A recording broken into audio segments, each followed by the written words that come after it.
Pierre Fermat est un homme du XVIIe siècle. Ce XVIIe siècle qui a vu la mathématisation de la notion de mouvement. C'est-à-dire que les notions physiques comme la vitesse, l'accélération sont traduites en termes mathématiques avec des concepts nouveaux. Avec d'autres, Pierre Fermat était le précurseur de ce qu'on appelle le calcul différentiel. Et le calcul différentiel a été introduit pour résoudre des problèmes d'extrémum qu'on appelle aujourd'hui des problèmes d'optimisation. C'est quoi l'optimisation? D'abord, c'est un terme peu usité en français, mais qui a la même racine latine qu'optimisme.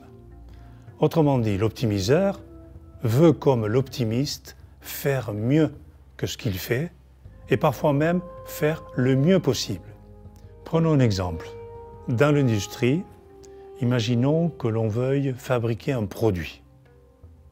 Nous avons l'objectif, nous avons les contraintes sur la fabrication de ce produit, des contraintes financières, des contraintes technologiques, et bien entendu, on veut produire cet objet le moins cher possible, c'est-à-dire qu'on veut rendre son coût de fabrication minimal.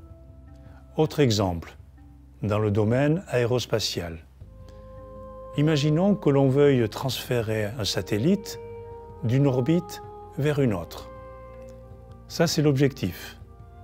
Ensuite, on peut se poser la question, veut-on faire le transfert orbital le plus rapidement possible, auquel cas c'est la durée du transfert qui doit être la plus petite possible, ou bien veut-on ce transfert avec une consommation en ergol ou électrique la plus petite possible, et c'est un autre problème.